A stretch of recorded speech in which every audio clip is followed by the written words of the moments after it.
The air inside the transport jet was thick with engine hum and restless chatter.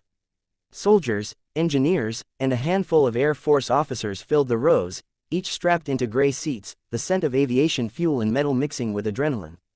Outside, the horizon burned with the gold of a rising sun over the desert base. She sat in the last row, silent, head down, a duffel at her feet, worn boots crossed, hood drawn low. To most, she was just another transfer, civilian contract, maybe. She hadn't spoken a word since boarding. Captain Reese, an F-22 pilot sitting across the aisle, eyed her with idle curiosity. She looked too calm for someone surrounded by steel and soldiers. "You with intel?" he finally asked, his voice raised over the engines. She didn't answer. The colonel a few rows up smirked. "Don't bother, Reese, she's probably just a tech. Command's been sneaking contractors onto every flight lately." Reese shrugged and turned back to his flight tablet, scrolling through data. But the quiet woman's presence stuck in his mind. Her posture wasn't relaxed, it was ready. Even seated, her shoulders were aligned, her boots flat, her eyes scanning every sound without moving her head. Halfway through the flight, turbulence hit. The plane jolted hard, and one of the soldiers cursed as his drink splashed. The pilot's voice crackled through the comms. "Greater than, we've got radar interference. Possibly a false ping. Everyone strap in." The chatter died. Then, another voice came over the radio. Cold, precise, unfamiliar. "Greater than, transport BRAV-07, this is Raptor Command. Identify yourself. You're entering a restricted zone." The colonel frowned and grabbed the headset. "This is Colonel Hardman, flight clearance verified under Operation Shield. Check your feed." "Greater than, negative, Colonel. You're not broadcasting a valid signature. Identify the passenger on manifest code 6 Delta 9. The colonel froze. What? Eyes darted across the cabin. Someone was tracing them. Then the quiet woman stood. Slowly. Her movement carried the weight of authority, the kind that didn't ask permission. She walked toward the cockpit without a word, the soldiers parting instinctively as if their bodies knew to move. "Ma'am, civilian personnel aren't allowed forward," a sergeant started, but the look she gave him stopped him cold. Inside the cockpit, the pilots were pale. The radar showed 3 approaching blips, fast, high-altitude interceptors. The colonel followed, furious. "What do you think you're doing?" She ignored him, leaned over the comm panel, and flipped the channel. Her voice came through calm, steady, and dangerously clear. "Greater than, this is Ghost Falcon, Command Omega clearance. Stand down, Raptor wing." Silence. Every pilot in the air froze. On the other end, a crackle, then disbelief. "Greater than, say again, identify call sign." "Greater than, Ghost Falcon, authorization 7 Alpha Black." There was a pause. Then the tone on the radio changed. The tension evaporated like smoke under heat. "Greater than, copy that, Ghost Falcon. All Raptors standing by." "Ma'am, we didn't know you were on board." The colonel's jaw went slack. Reese felt his pulse spike. Every F-22 pilot in the Western Fleet knew that call sign. It wasn't a legend, it was a ghost story. The Ghost Falcon, the pilot who led missions no one spoke of, who flew black operations before disappearing entirely from active duty 3 years ago. She handed the headset back to the stunned pilot. "Resume course," she said simply, then turned toward her seat. The colonel finally found his voice. "That call sign's retired. Classified. Who authorized?" Her eyes met his. No anger, just calm steel. "Command doesn't retire ghosts, Colonel," she said. "They call them when things go wrong." Outside, the 3 F-22s, banked in formation, falling into escort pattern around the transport. And for the rest of the flight, no one spoke another word. The transport jet touched down with a low groan, its wheels screaming against the runway before settling into a steady roll. Outside the reinforced window, the tarmac shimmered under the late afternoon sun. 3 F-22 Raptors flew overhead in perfect formation, breaking off one by one as they climbed into holding patterns. No one inside the transport moved. The passengers were silent, eyes occasionally darting toward the woman in the back row, the one who had, with a few words, commanded fighter jets midair. The colonel unbuckled his harness first. His movements were sharp, restrained, the kind of anger that comes from fear and confusion. "Stay put," he barked, mostly to convince himself he was still in charge. "We'll sort this when command verifies who the hell you are." The woman, Ghost Falcon, didn't look at him. She was already pulling on her gloves, the kind with burn marks at the edges and military stitching underneath a civilian exterior. When the ramp lowered, the hot air of the desert base hit them like a wave. The colonel strode down first, followed by his team. The ground crew stood waiting, squinting into the sun. Then the 3 F-22s landed, roaring across the horizon before taxiing to a stop on the adjacent runway.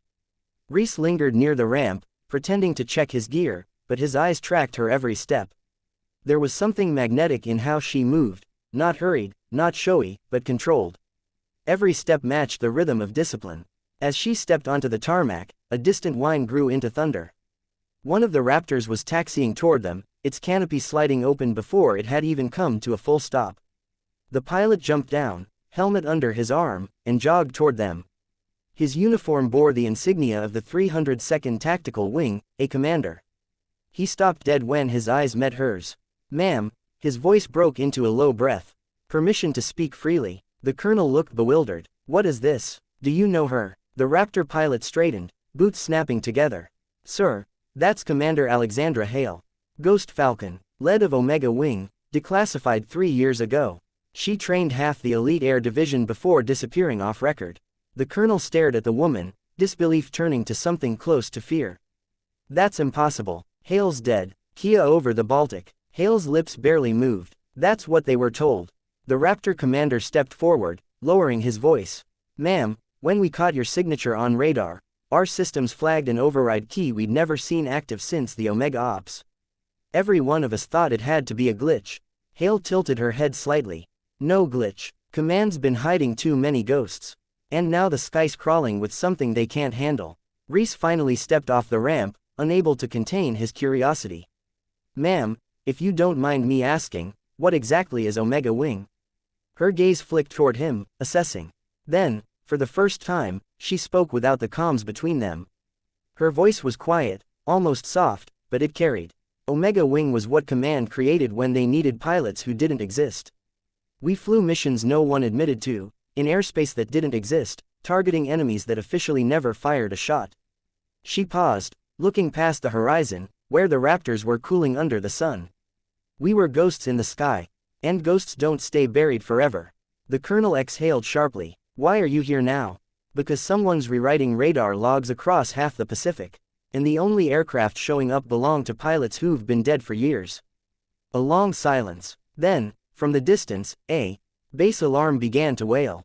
Everyone turned. On the far end of the runway, a maintenance hangar door exploded outward, metal and smoke tearing through the air.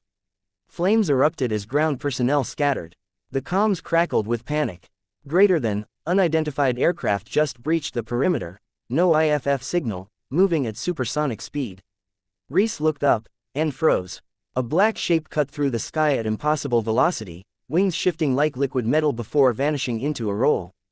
It wasn't F-22, or F-35, or anything he recognized. The colonel shouted, "Get me visual intercepts. Scramble the Raptors now." But the Raptor commander didn't move. His eyes were fixed on Hale. "Ma'am, it's the same profile we saw over the Baltic, the day they said you were gone." Hale's expression hardened. "Then they've found it again." She turned toward the colonel. "You still have clearance to the base armory?" Yes, but..." "Then get me to a cockpit." Reese blinked. "You're going to fly." Her faint smile was the kind that didn't reach her eyes. "That thing up there was built from our own prototype. If anyone can hunt it, it's the one who designed its flight code." The colonel hesitated only a second before barking orders. "Reese, escort her to Hangar 3. Commander, prep your Raptors. Move." As the group sprinted across the tarmac, the alarm deepened into a base-wide siren. The black craft screamed overhead again, low enough to rattle the fuel trucks. Its engines emitted no afterburn glow, just a shifting distortion, as if the air itself bent around it. Inside the hangar, mechanics scattered as Hale moved directly toward a grounded F-22, her old unit's markings still faintly visible beneath the dust. She climbed the ladder, her movements automatic, flawless. Reese called out, "You sure you remember how to fly that after 3 years?" She slipped on the helmet without looking back.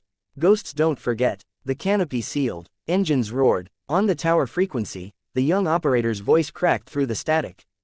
"Greater than, control to all pilots, hostile target now confirmed." Ghost Falcon cleared for takeoff.